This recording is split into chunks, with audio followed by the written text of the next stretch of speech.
alustaksin kõigepealt küsiksin teilt, et kui paljud teid on üldse Ragnar Klavanit näinud mängimas platsi peal? Päris paljud. Olgu, aga siis alustakski, et kuidas sul läheb praegu? Hästi läheb ja mul on ka nii hea meel näha, et nii palju teid on siia kohale tulnud ja ma sain aru, miks teid nii palju siin on. Teile pakuti popcorni ka. See on see põhjus hoopis.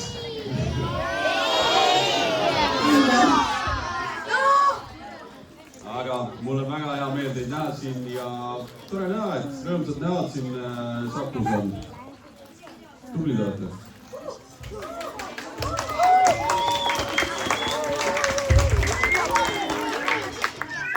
Aga alustaks su karjääri või elu algusest. Või kuhunad sa jalgpallitrenni sattusid? Ma arvan, ma alustasin kuskil 6-aastasena ja kuna mu isa on ka endine jalgpallur, siis eks aias sai natuke palli ikka togitud. Võib-olla natuke varem ka, ma ei mäletanud täpselt. Kui muidu ma küsiski, et kuidas sa üldse sattusid jalgpalli juurde, siis nüüd ma küsiks võib-olla, et kui palju siis su isa mõjutas seda, et sa oled täna siin ja sa jõudsid nii kõrgele või tuli pigem enda seest, et tahad saada profijalgpalluriks ja olla siin? Ma arvan kindlasti, et selline esimene mõjutus tuleb meil alati kodust, mingil määral selline kodupeegeldus ja teiseks võib-olla ka ei olnud, et mu isa endise jalgpalluri ütles, et sa mängid nüüd jalgpalli ja midagi muud ei tee. Et ta alati ütles, et sa pead leidma selle, mis sulle väga meeldib ja mida sa väga armastad. Siis on suur tõendus, et sa jõuabki selles kaugele. Et mu vanemad kasvatasid mind tõesti niimoodi, et kui sa midagi ette võtad, tee seda korralikult ja siis sa pead ka seda armastama. Et see ei olnud kindlalt, et nüüd sa pead ainult jalgpalli armastama. Aga proovisid midagi muud ka? Jaa, mina olen pärit Viljandist, kus siis ma tegin väga palju erinevaid spordialasid. Kui ma räägin spordist, siis ma mängisin tennist, mängisin võrkpalli, mängisin korvpalli. Et ühesõnaga, mis ma tahan teile öelda, on see, et liikumine ja sport on lahe. See on kõige tähtsam.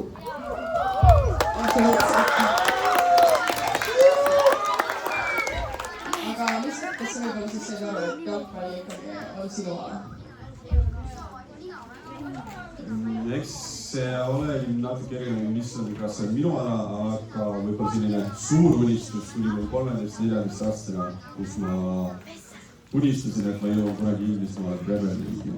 Aga esimese profilepingu ma siis allkirjastasin 17 aastasena, et võib-olla siis sealt võib seda lugema hakata, kui et ma hakkan siis nüüd sinnapoole liikuma. Aga tollel hetkel, kui sa siis 13-14 oli ja mõtlesid selle peale, kas see tundus reaalne või see tundus lihtsalt üks selline unistus, et võiks, aga ei tea, kas jõuab? See oli kindlasti selline suur unistus, mida ma julgesin ainult üksinda enda magamistoas unistada. Teistel ei julenud seda öelda, sest mis on see tõenäosus, et väike Viljandi poisikene jõuab siis maailma tippu.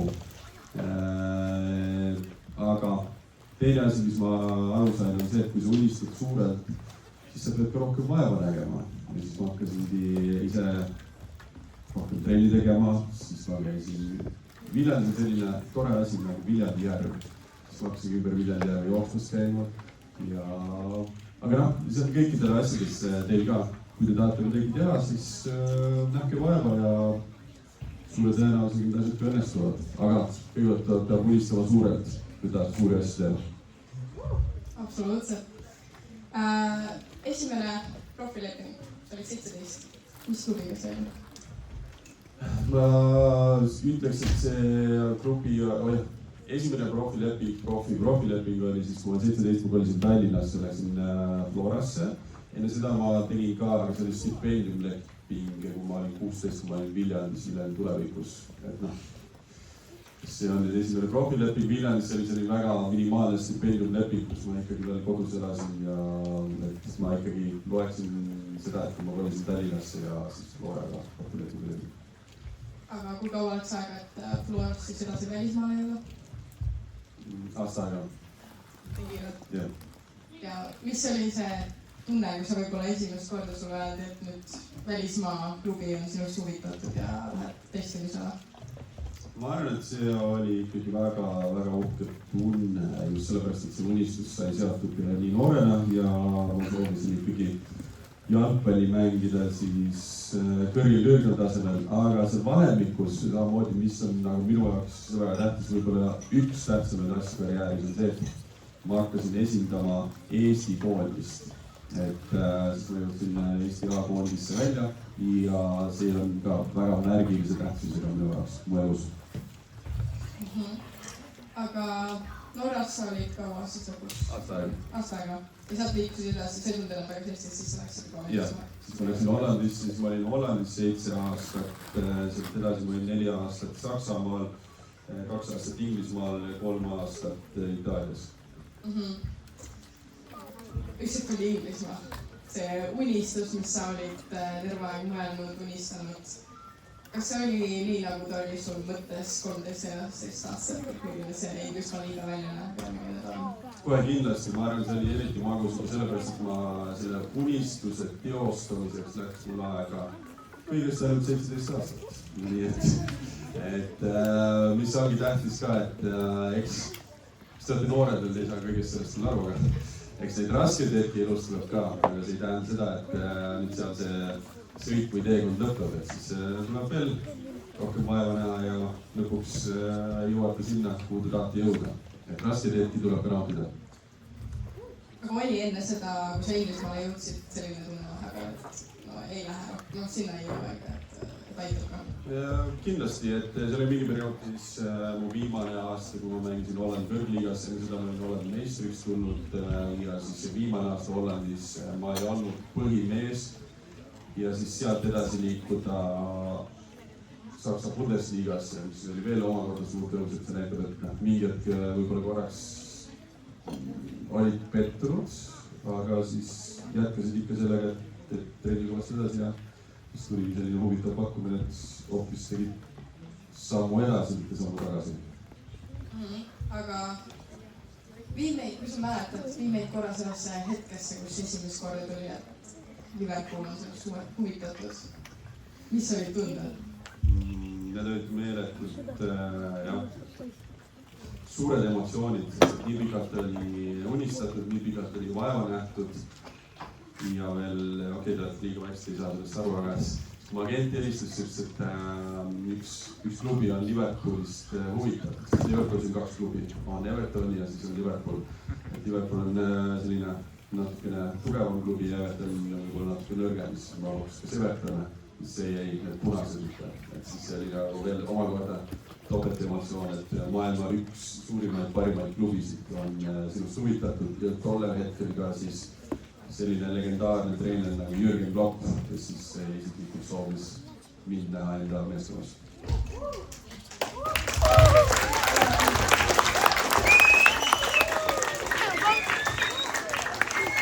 Aga kui esialgu sulle öeldakse, et sinust on huvitatud, siis tuleb testimine ja siis alles tehakse selline lõplik otsus, et kas siis on nii?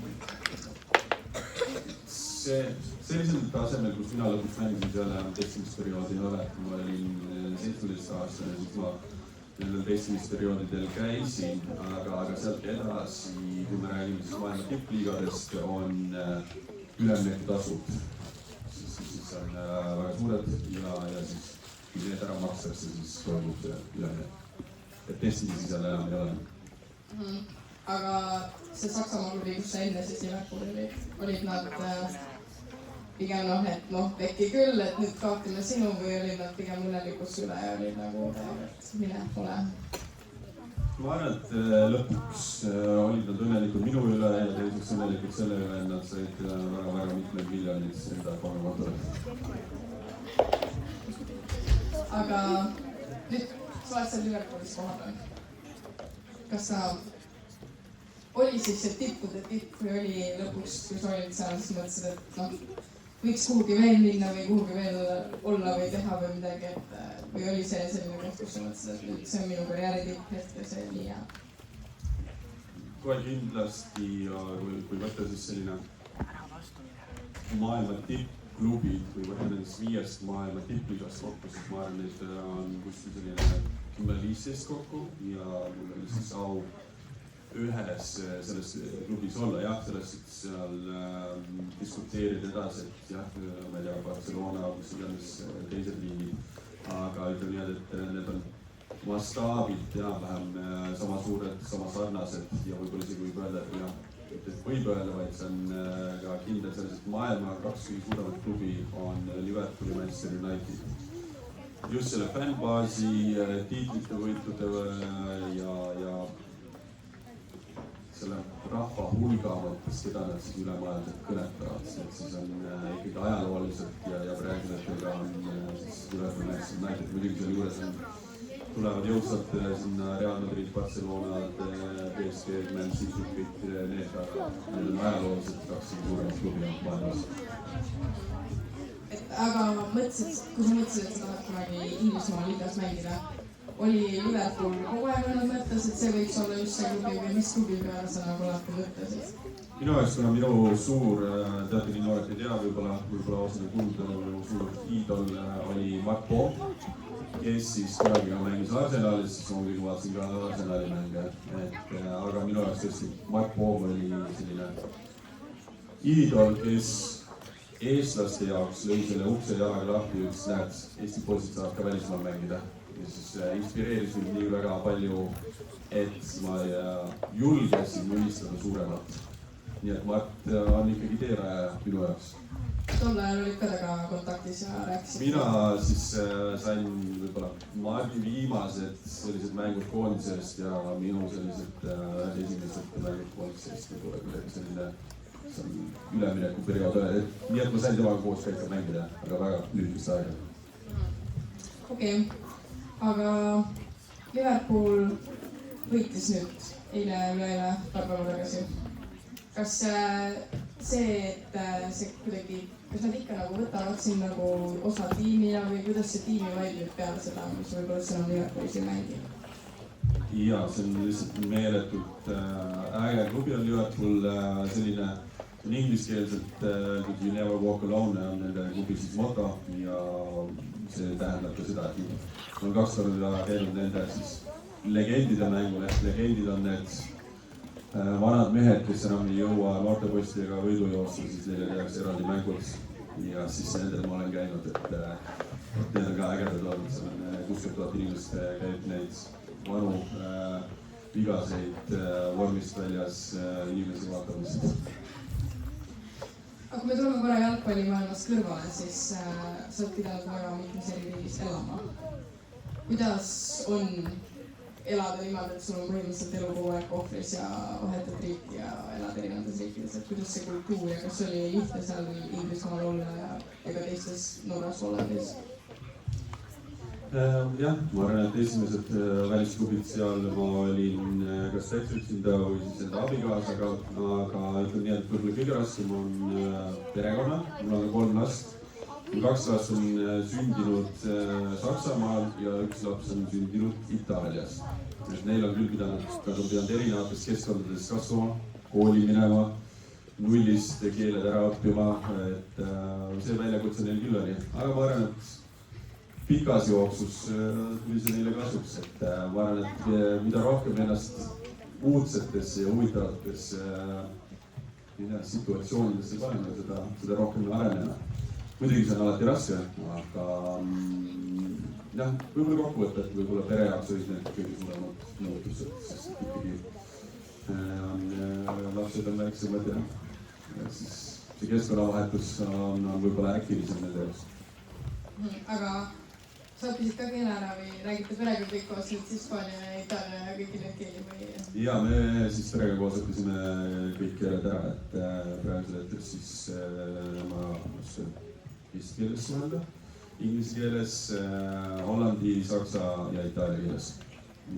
See on väga tähtis, et kui sa lähed uude sellisesse keskkonda, et sa kohaned seal keskkonnas ja alati sa saad hästi suheldud inimestega, kui sa õpid ära nende keele, kus keskkonnas sa oled. Et sind võetakse palju paremini omaks, sind kaasatakse palju rohkem ja juba sellepärast, et sinu enda elu läheb huvitavaks. Peaks olema need põhjused, mis ära õppida uus keel. Aga tundsid ka, et kui teistesse klubidesse, siis sa pidid kõigepealt õppima keelt ära, et hakata kommunikeerima. Aga et kui sa läksid nüüd Inglismaale, siis kuna sa oled inglise keelt, siis et oli nagu lihtsam kohe tiimi sulatada või kuidas see väga? Jah, selle võrra oli lihtsam, et kuna ma koolis alustasin esimeses klassis juba inglise keele õppimist, siis olin päris heaks saanud. Nii et õppige keeli koolis on tähtis. Aga jah, võib-olla kõige selline resoluutsem riik oli ikkagi Itaalia, kus siis tegelikult nemad ei räägi väga hästi inglise keelt. Ja sealt pidi ka kiiresti selgeks saama selle, sest et kui ma läksin sinna, ma ei rääkinud ühtegi sõna itaalia keelt. Ja siis kuna treener ei rääkinud inglise keelt, siis ta tuli äkki mingisugune 2 nädalat peale seda, kui ma sinna jõudsin, tuli minu juurde, et kas nüüd on selge juba. Ta lootis, et ma 2 nädalaga õpin selle ära, aga kuna ta lihtsalt soovis nii väga midagi suhelda, tema inglise keelt ei osanud, siis ma pidin väga kiiresti selgeks saama. Kaua läks? 3-4 kuud äkki või?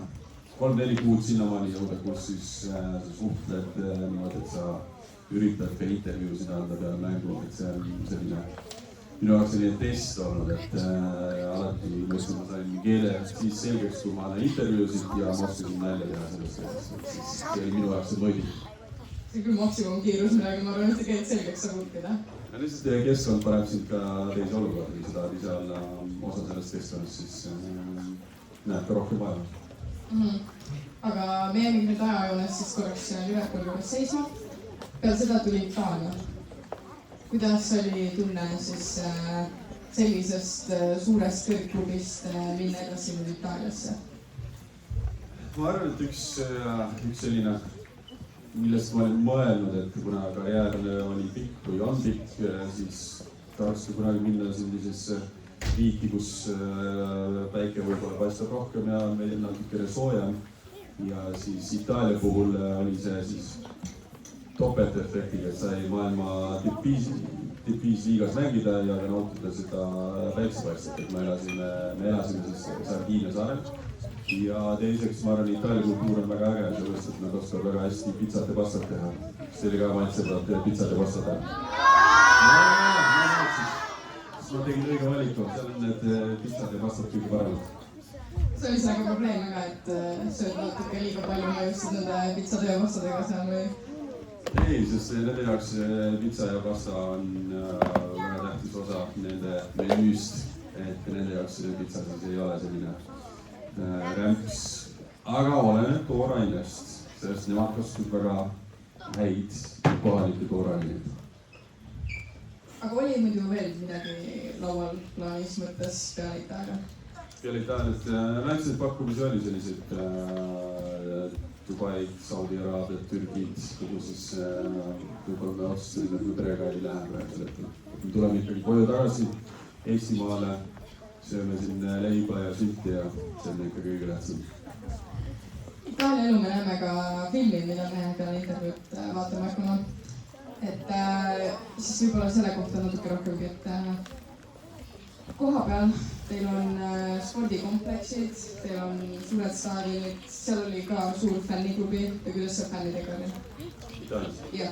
Jah, ma arvan, et igas sellises top 5 liigas on see fännbaas on suur, mastaapselt, kindlasti Liverpool on maailma üks suurimaid, siis sellega ta kindlasti ei konkureerinud.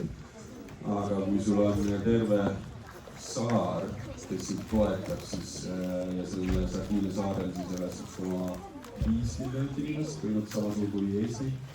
Et siis neid toetajaid ja fänne seal ka oma jagu. Aga kui käisid, kõndisid Ingi tänava peale, kas tunti väga palju ära, kas sa tundsid ennast kunagi kuskil riigis elades ebaturvaliselt võib-olla? Võib-olla ebaturvaliselt tunda, aga Liverpool oli jah kõige selline mastaapsem, kus ei saanud linna veel käia. Et jah, kuna klubi on ka siis väga suur, siis tähelepanu on ka väga suur. Aga nüüd siis peale Itaaliat jõudsid tagasi oma teie otsa Eestisse, kus tuli mõte esialgu Paidesse Tallinna meeskonnaga siis liituda? kuna Paide oli ka siis, või siiamaani on Eesti üks klubidest ja ma soovisin veel mõned mängud Eesti koondises mängida. Sellega siis seoses oli ka Paide see valik. Aga muidu oli umbes selline, et peale Itaaliat juba mõtlesin, et ma ilmselt hakkab see karjäär siis lõppema. Eks ta sellise suuna võttis jah, et 35 tulime Eestisse tagasi. Mulle oli tõesti need 3 aastat, mis ma mängisin Eesti kõrgliigas, oli samamoodi tore mängida. Kvaliteedi tase oli võib-olla natuke madalam, aga ikkagi mulle väga meeldis Eestis mängida. Aga mis on võib-olla kõige suurem puudus, mis sa tunned välismaa ja Eesti vahel? Mis on see fänniklubi või see üldine toetus, et välismaal oli rohkem võimalusi või mis sa arvad, mis on selline kõige suurema sellesse puudust tunned siin? Eks võib-olla staadionitel on tõesti rohkem niivesi, aga ma arvan, et te olete ka noored ja käite siin Saku Sportingu mänge vaatamas. Käige! Seda peabki toetama. Lähete staadioni, elate kaasa, siis on äge mängida. No, aga jah, siis tuleb teised sinu mängi vaatama.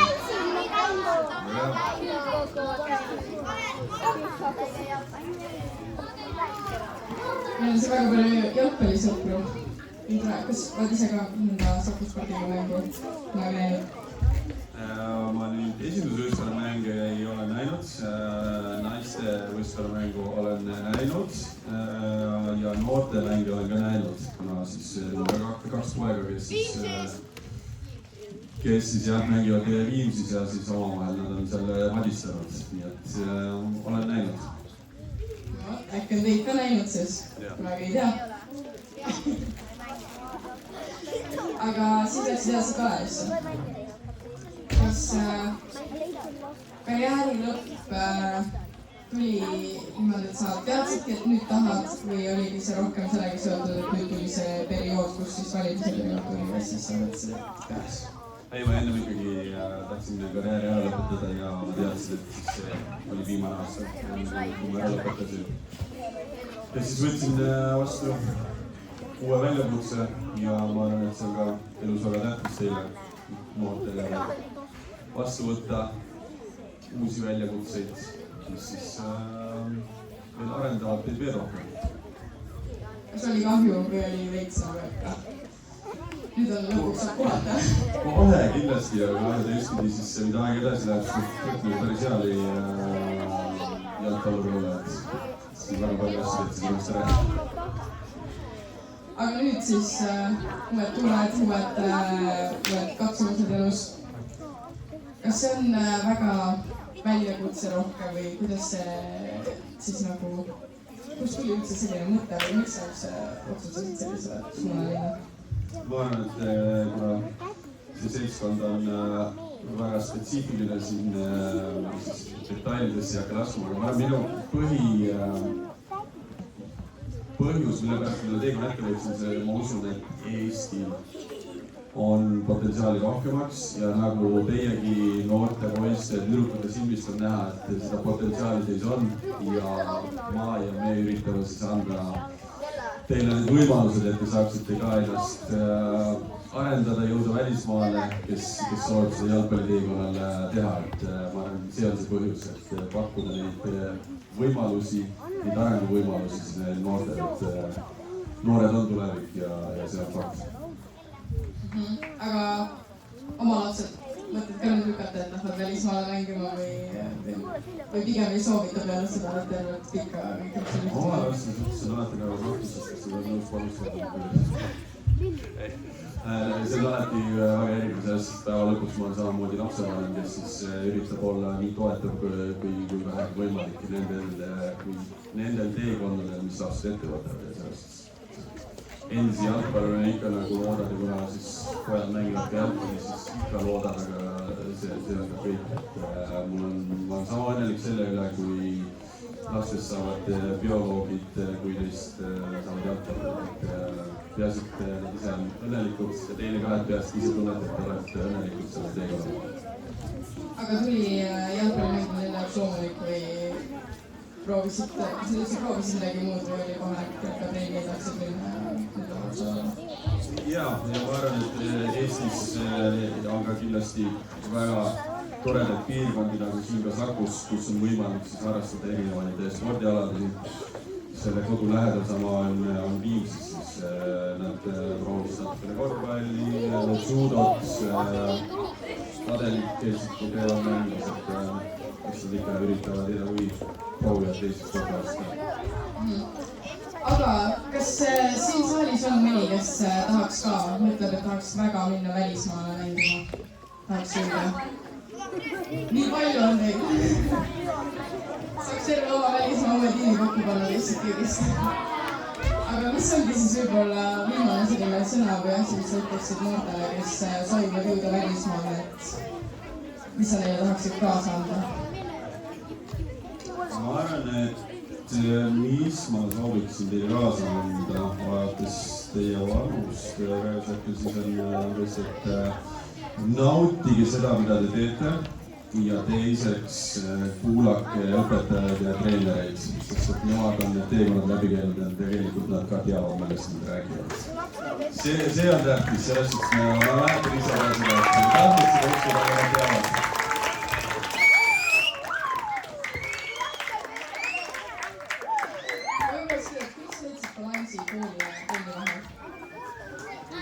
Kooli ja trenni vahel balansi leidsin niimoodi, kus ma sain aru, et mida rohkem asju ma koolis ära teen, seda rohkem aega mul jääb trenni jaoks ja siis sporditegevuseks. See oli minu selline eureka moment, kus siis ma sain aru, et ikkagi koolis oled tubli, siis saad rohkem vaba aega. Ärge jätke midagi viimase juurde, jätke ikka tundis kõik ära. Aga siis meil on siin üks pall, mis läheb hiljem loosimisele.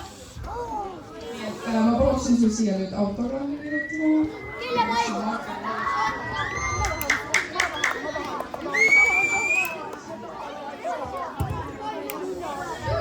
Ja peale filmi vaatamist on teil kõigil võimalus siis osaleda loosis, kus see pall läheb ka loosi.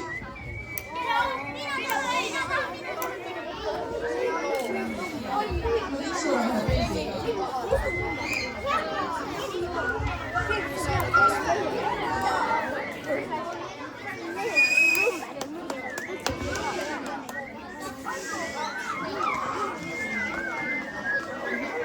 Aga suur aitäh sulle, et sa tulid.